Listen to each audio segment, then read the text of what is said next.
Eu te saúdo com a paz do Senhor. Pluralismo religioso. Todos os caminhos levam a Deus? Você sabe o que é pluralismo religioso? Fica aqui comigo que você saberá. E todos os caminhos levam a Deus? Será que sim ou será que não? Esta é a lição número 12 da classe de juvenis.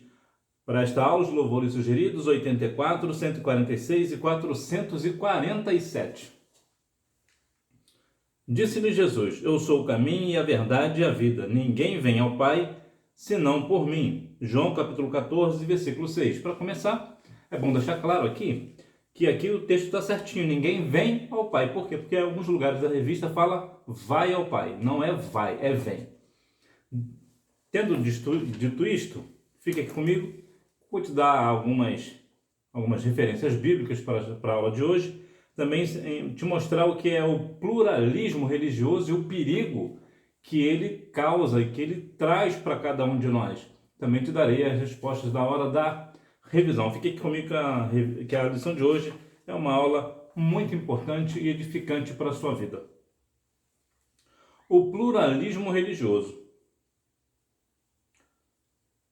Uma dessas evidências é denominada de pluralismo religioso, um fenômeno social que apregoa a convivência harmoniosa entre diferentes segmentos religiosos.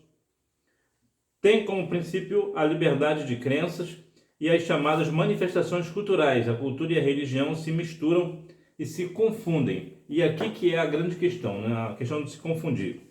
Pois bem, o pluralismo religioso é um fenômeno social que apregoa a convivência harmoniosa entre diferentes segmentos religiosos. Parece, a princípio, né, ou em princípio, que é uma coisa boa. Todos nós vamos seguir harmonioso um para com o outro. Por exemplo, você vai se dar bem com aquela pessoa do candomblé, ou com aquela pessoa da macumba, ou daquela pessoa do espiritismo. Não parece ser algo harmonioso? Só que aqui tem uma grande armadilha nesse negócio. Por quê? Porque é claro que nós vamos respeitar quem é do candomblé, quem é da macumba, quem é do espiritismo, quem é budista e todas as outras religiões. É claro que nós vamos respeitar.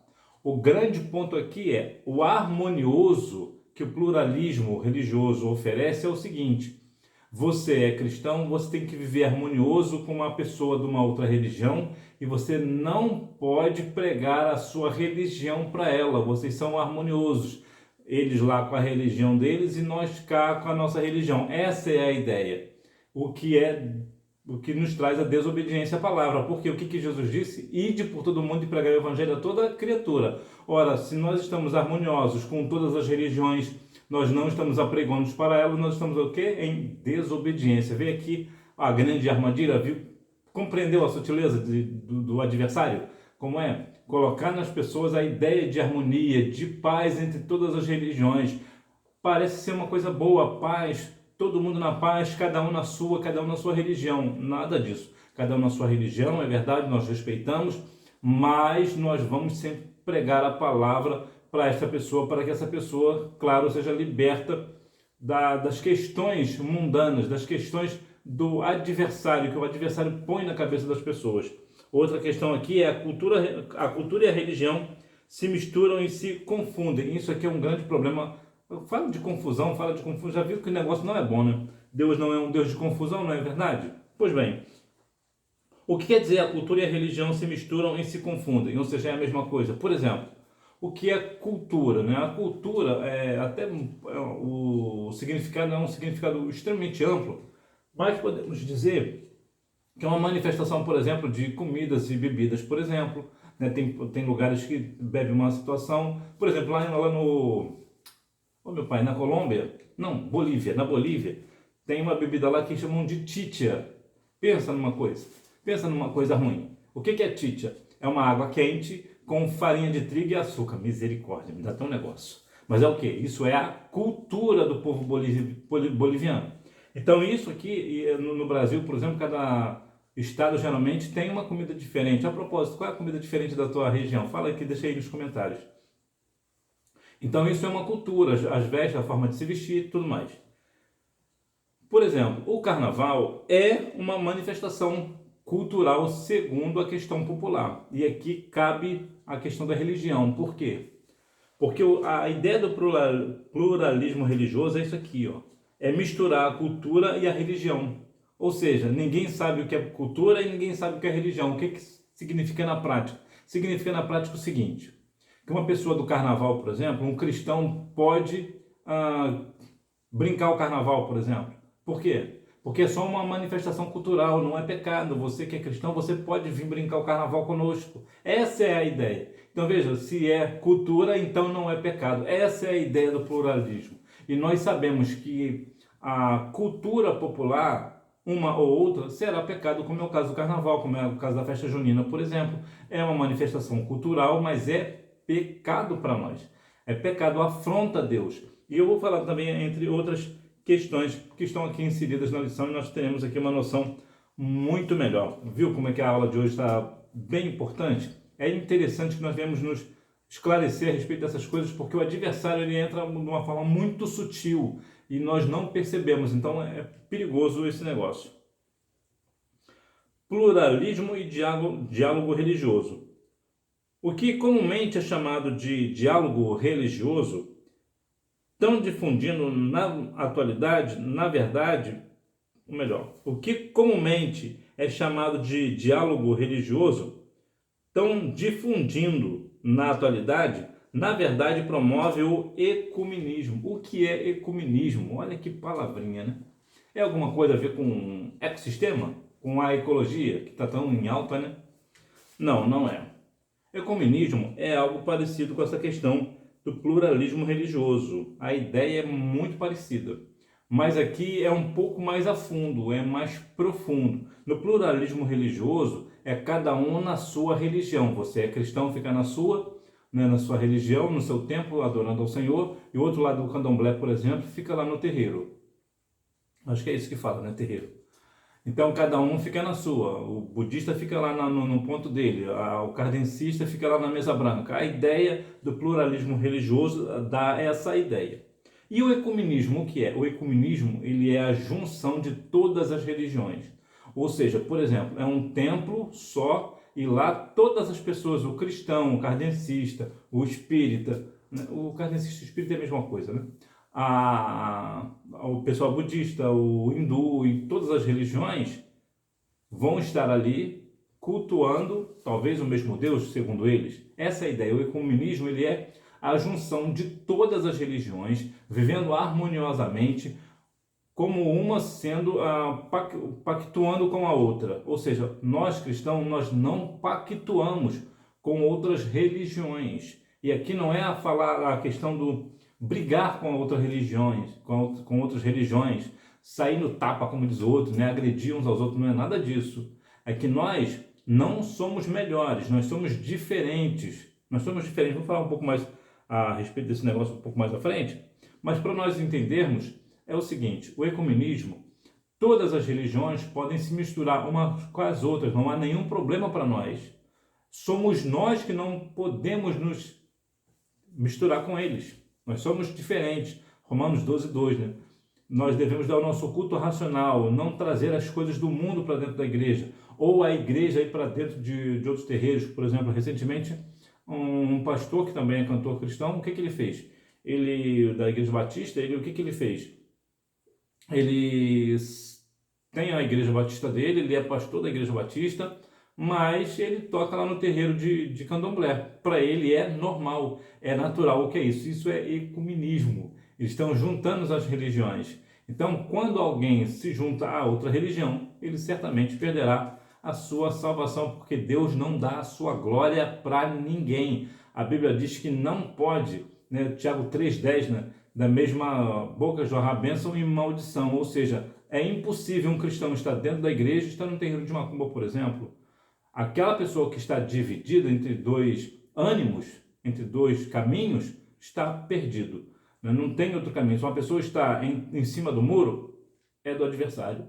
Ou a pessoa se decide por Cristo, ou se decidir por Cristo e por outra religião, está perdido. Jesus ele é único, ele quer exclusividade. O secularismo. O significado do termo secularismo é pertencente a uma época. Entretanto, no sentido religioso serve para designar o comportamento da sociedade que é contrário a tudo que é sagrado. O que é secular? É uma palavra que nós usamos muito, né? O que é secular? Secular refere-se a século. Por exemplo, se você conhece uma empresa que tem 100 anos de idade, ela é uma empresa secular, ela tem 100 anos, então ela é uma empresa secular. Também, geralmente, é um significado de termo de uma época, né, específica também. Então, é um termo secular. Nós usamos, por exemplo, a questão da música secular. Para quê? Para diferenciar da música cristã. Então, nós falamos que um cantor determinado lá do mundão, nós não falamos que ele é um cantor do mundo, nós falamos que ele é um cantor secular, é uma cantora secular. Também falamos que é a música do mundo, também falamos também a mesma coisa, mas só para a gente ter uma noção do que é o termo secular. Mas para nós, esse é o termo do secular no sentido do dicionário, por exemplo. É isso que o dicionário vai dizer para você de modo geral. Mas para nós, o secular é aquilo que tudo que é contra o reino. Por exemplo, se aquele cantor está cantando uma música secular, ele está cantando contra o reino. Porque se ele não está glorificando a Deus, ele está glorificando outro Deus. A ideia é essa. Então, para nós, o secularismo é isso. O secular é quando uma pessoa, né, ou um grupo, ou um país, ou seja o que for, fala contra a questão cristã. Por exemplo, o Alcorão, ele é o quê? Ele é um livro secular. Por que ele é um livro secular? Primeiro que ele deve ter mais de 100 anos mesmo, né? Ele deve ser bem antigo mesmo. Eu não sei a idade dele, mas deve ser bem antigo. Inclusive, eu sabia que muitas pessoas falam um versículo do Alcorão. Tem até uma música que fala, né? Da Shirley Carvalhais, né? Que fala. Surata, capítulo 6, versículo 59, que fala sobre a questão de que não cai uma folha da árvore se Deus não deixar. Então, isso está lá no Alcorão. Então, nós podemos dizer que o Alcorão, ele é um livro secular. Por quê? Por duas razões, né? Primeiro que ao pé da letra ele tem mais de 100 anos.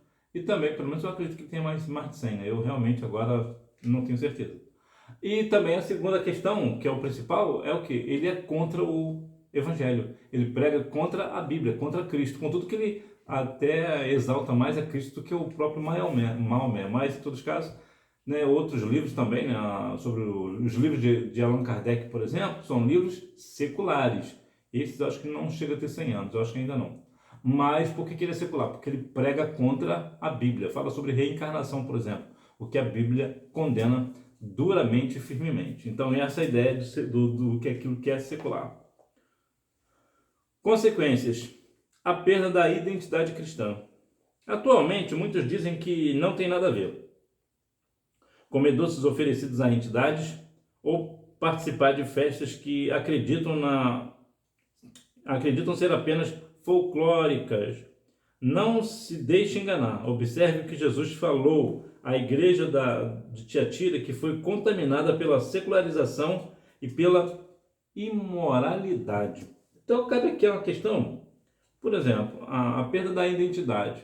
As pessoas sabem quem é você, não por causa daquele documento de identidade, que agora até criança está tirando, né? Não é isso que vai mostrar a sua identidade. Ali, aquele documento de identidade mostra só o seu nome, data de nascimento, nome de pai e mãe. De modo geral, é isso daí. Não fala mais nada a respeito da sua personalidade, de quem de fato você é. A questão cristã vai nos remontar a isso, aquilo que eu realmente sou, aquilo que de fato eu sou. Então, a grande questão, por exemplo, Daniel, quando estava na Babilônia, ele não se corrompeu, ou seja, ele teve a sua identidade cristã autêntica. Por quê? Porque quando teve a oportunidade de estar ali contaminar com os manjares do rei, o que ele fez? Ele colocou no seu coração o propósito de não se contaminar. Por quê? Porque são alimentos e bebidas oferecidos a ídolos. Então ele só adora ao nome santo do Senhor. Ele só adorava o nome de Deus, o Deus do Todo-Poderoso. Então o que ele fez? Ele se manteve firme. Por quê? Porque ele era cristão. E é nessas horas que nós vemos de fato quem é e quem não é. Por quê? Porque se fosse uma outra pessoa, ia, né? Ia com medo do manjar do rei, porque não tem ninguém me vendo mesmo, o meu pastor não está aqui. Então é nessas horas que nós vemos de fato quem é e quem não é. Ou seja, ele estava dentro de uma cultura. Lembra da questão da cultura? Eles querem, se é cultura, está tudo bem? Então, qual é a cultura lá do povo da O povo da Babilônia tinha uma cultura de fazer festas pagãs, Mas se é festa pagã, se é a cultura, então o crente pode fazer. Não, não pode. Mas ele está lá no lugar, está na cidade. Não pode. O cristão de verdade, ele não se contamina com o manjar do rei. O crente de verdade, ele não se deixa levar. Ah, porque está todo mundo fazendo? De maneira nenhuma. Não é porque está todo mundo fazendo que eu vou fazer também. Eu sou do Senhor. Eu tenho uma identidade cristã. Eu sou cristão autêntico. Eu, de fato, eu não preciso do ambiente para mostrar que eu sou cristão. Por quê? Porque eu é quem faço o ambiente. Não é um ambiente que me faz. Eu não sou um cristão camaleão que se adequa segundo o ambiente, de acordo com o ambiente ali, né? Então veja que aqui é uma grande questão que vai trazer também essa ideia dos desigrejados também, né? Os desigrejados que acham que podem fazer tudo dentro de casa, que não precisa ir à igreja. Então o que eles estão fazendo? Na verdade, eles estão perdendo a identidade, né? Porque como pode um cristão não pertencer a uma igreja local? Isso é incoerente. Falta de compromisso bíblico. Misericórdia. Agora o caldo engrossa, hein?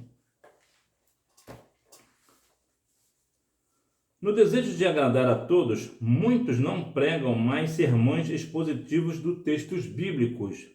Antes, suas pregações se tornaram um amontoado de frases de efeito, tudo bem motivacional. Bom, as redes sociais estão aí, abriu portas, tem feito uma diferença gigantesca no mundo inteiro, está dando voz a todos nós, né? Todos nós temos aí voz.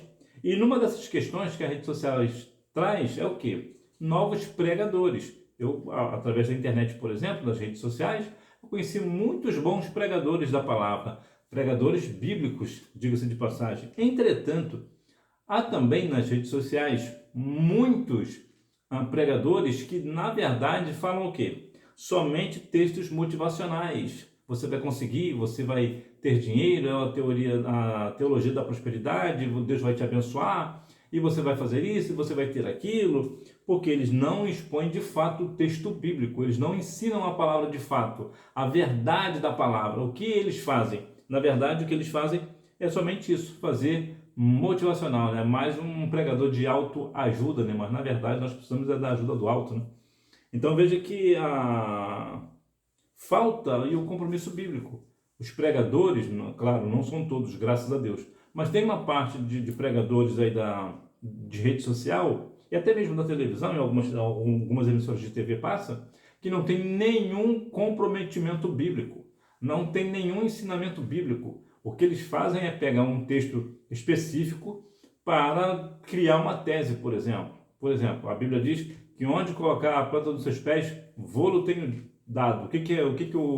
Os pregadores fazem? Olha, todo lugar que você colocar a planta dos seus pés, o Senhor tem te dado. Então, o Senhor, como o Senhor tem te dado, então você deve devolver isso, devolver aquilo, fazer um voto ao Senhor. Então, não é nada disso que o texto está falando lá.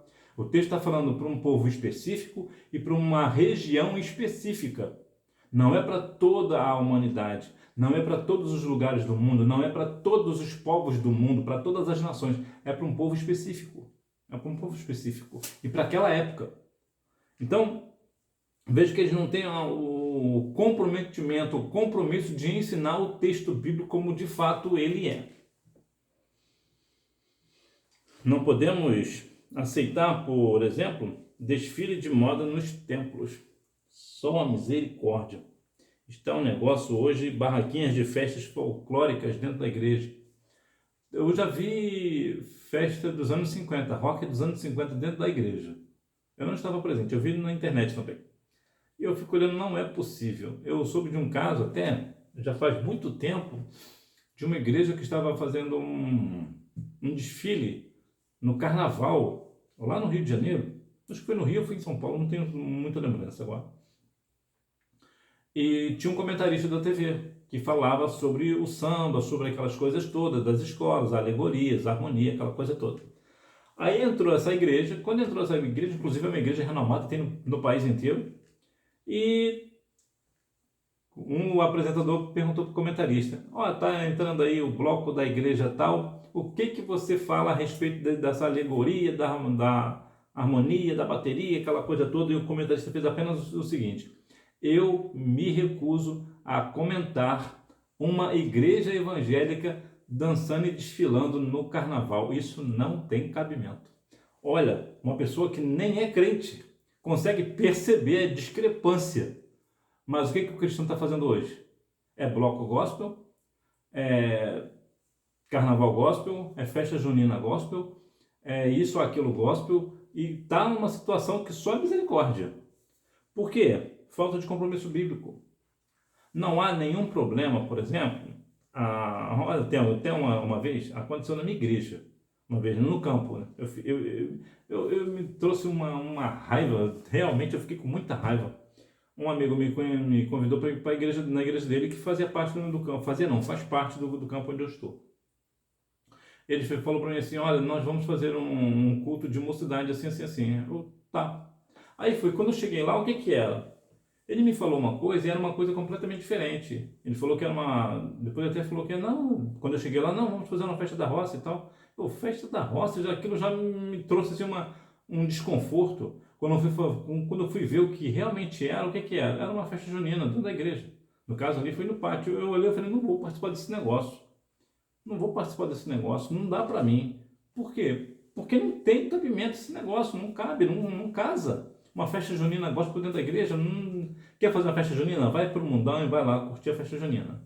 Quer ir para o carnaval? Vai para o carnaval e fala. Agora, dentro da igreja, não. Por quê? Porque o que Jesus disse? A minha casa será chamada casa de oração.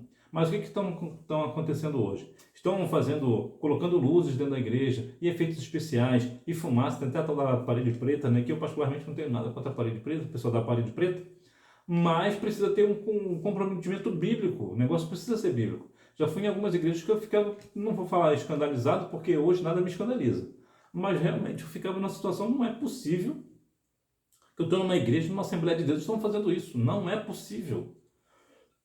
Então, a igreja não é um lugar de desfile de moda. É claro que nós, quando vamos à igreja, o que nós vamos fazer? Nós vamos, de modo geral, com a nossa melhor roupa, né? Principalmente se for a ceia do Senhor. Ainda mais se for a ceia do Senhor, principalmente a ceia do Senhor. Certo dia, tempo atrás, eu fui na ceia da minha igreja, eu fiquei uma coisa extremamente simples, mas realmente mexeu muito comigo. Por quê? Porque não é pelo estado em si, mas o que aquilo mostra. Um obreiro chegou na ceia, tá vindo de casa, de chinelo de dedo. Eu falei, não é possível que um obreiro vai vir de chinelo para a ceia do Senhor. Não é possível. É fazer muito pouco caso da ceia do Senhor. Quando nós vamos para um casamento, por exemplo, nós vamos como? Vamos de chinelo de dedo, de bermudinha? Isso, aquilo? De maneira nenhuma. Nós colocamos a nossa melhor roupa, o que é o correto, o que é o lógico, né? Mas é claro que quando nós vamos à igreja com a nossa melhor roupa, nós não vamos ficar lá desfilando a nossa moda de maneira nenhuma. Nós vamos lá para adorar o nome do Senhor, então vou colocar a minha melhor roupa e vou. Agora, essa melhor roupa é para quê? É para eu me apresentar para Deus ou para me apresentar aos homens, né? Ou às meninas, né? Qual é o meu interesse? Qual é o meu intuito? Isso aqui é uma grande responsabilidade. É um ponto que realmente nós precisamos ter coerência. De outra forma, também tem um outro ponto, que muitas vezes as pessoas vão para a igreja, o cristão vai para a igreja de qualquer maneira. Parece que ele acordou e foi para a igreja. A ideia parece que foi essa que aconteceu. Olha que situação. Lembro que uma certa vez, na minha igreja, uma irmã chegou com uma roupa que realmente até hoje as pessoas falam que ela estava de pijama. Que só a misericórdia. Então, existem situações que nós precisamos colocar no nosso coração. Eu vou à igreja para adorar o nome do Senhor, eu vou com a melhor roupa que eu tiver, a roupa mais decente que eu tiver. Isso que é a melhor roupa. A melhor roupa para Deus é a mais decente. A mais decente. Por quê? Porque para muitas pessoas, a roupa mais bonita é aquela roupa que só a misericórdia, né? Então é importante. E outra coisa, né? Depois ficam lá desfilando, um para lá, outro para cá, para mostrar a roupa. Só misericórdia. Então nada de barraquinha de festa folclórica, ou festa junina, ou carnaval disso. A igreja não é lugar disso. Jesus disse que a minha casa será chamada casa de oração. Lembra quando o povo estava lá vendendo aquelas coisas lá do templo? O que Jesus fez? Colocou todo mundo para correr. Botou todo mundo para... Agora imagina, Jesus pegou um chicote e colocou todo mundo para correr. É interessante até ressaltar, nesse ponto, que Jesus não chicoteou ninguém. Ele usou o chicote somente para assustar, vamos assim dizer, né? Para intimidar as pessoas, botar ele para correr. Mas Jesus, a Bíblia não menciona em lugar nenhum que Jesus chicoteou. O texto deve estar em João 2,15. O caminho para Deus. O caminho que conduz a Deus é estreito. Não há lugar para o pluralismo religioso ou para o ecumenismo. E aqui fecha a grande questão nossa. O caminho que conduz a Deus, ele é estreito. Não tem porta larga. O caminho é estreitinho mesmo, é apertado. Por que é apertado? Porque Deus não nos quer de qualquer maneira. Nós devemos negar a nós mesmos e negar o mundo. Os prazeres da vida, os prazeres da carne. Não os prazeres da vida, os prazeres da carne. Aquilo que alimenta a nossa carne. Né? Sexo antes do casamento, por exemplo, masturbação, esse tipo de coisa. Festas com bebidas e comidas típicas lá da festa junina, só misericórdia, só Jesus. Então Deus não está nesse negócio. Então, porque o caminho do Senhor ele é estreito. Nós somos melhores do que os outros? Não, nós somos diferentes. Por nós sermos diferentes, o Senhor quer de nós o quê? Diferença, nós temos que fazer a diferença. Somos o sal da terra, não é assim? Mateus 5,13. E luz do mundo, Mateus 5,14. Então nós devemos ter isso no nosso coração. Não há lugar para o pluralismo religioso, ou seja, cada um na sua, estamos todos aqui de harmonia, eu estou aqui na Assembleia de Deus, o outro está ali no terreiro de macumba e cada um na sua, ninguém mexe com ninguém. Eu fico aqui, eu não prego para ele, ele não fala da religião dele para mim, está todo mundo em casa, está todo mundo... Não, nada disso. O que nós temos que fazer? O que Jesus falou? Que nós devemos ir por todo mundo e fazer o quê? Pregar o evangelho para quem? Para toda criatura. Então não existe esse negócio de pluralismo religioso e também não há esse negócio de ecumenismo. Ou seja, nós saímos da nossa igreja e vamos para onde? Vamos lá para o candomblé, a candombleia, né? Que já criaram hoje, né? A candombleia é mistura de candomblé com assembleia, só a misericórdia. Não existe esse negócio de ecumenismo, ou a igreja católica, ou outra religião. Mais uma vez, nós não somos melhores do que as outras religiões. Nós somos diferentes, o Senhor nos chamou para a vida eterna. E quem vai nesse caminho de ecumenismo não terá a vida eterna de maneira nenhuma. Para concluir, nós somos luz neste mundo, mergulhado em trevas, ou seja, em pecado. Sabemos que não há comunhão entre a luz e as trevas. Por isso, tenha cuidado e afaste-se do mal. Portanto, se alguém começar a te chamar para esses... vamos ali, vamos aqui. Cuidado, olha para onde você vai ir. Cuidado.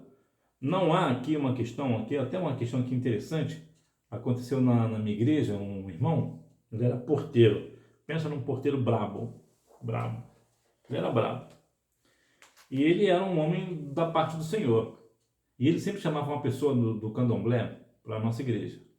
E ela veio algumas vezes, ou veio uma vez, eu não lembro muito bem, porque eu era muito pequeno, eu era das crianças, não lembro muito. E uma vez essa mulher falou para ele, olha, eu já fui na sua igreja, agora eu quero que você vá no meu centro.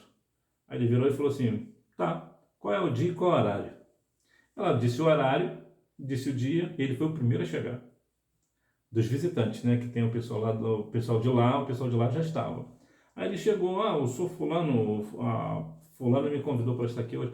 Pois não, se achegue-se. Aí colocaram ele lá num banco lá, ele ficou lá sossegadinho, quietinho.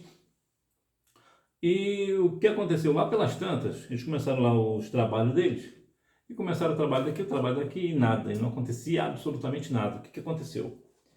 Aquela mulher que convidou ele virou, ou se foi outra pessoa, não lembro bem, disse o seguinte, olha, nós vamos pedir para o senhor, respeitosamente, a gente está muito alegre que o senhor aceitou o nosso convite, mas nós vamos pedir para que o senhor se retire, porque a sua presença aqui já foi falado ali para nós, que a entidade falou para nós que enquanto o senhor não sair, ele não se manifesta. Olha que situação. O que é isso? O homem estava tão cheio de Deus que só a presença dele impedia dos demônios se manifestarem. Porque é a presença de Deus.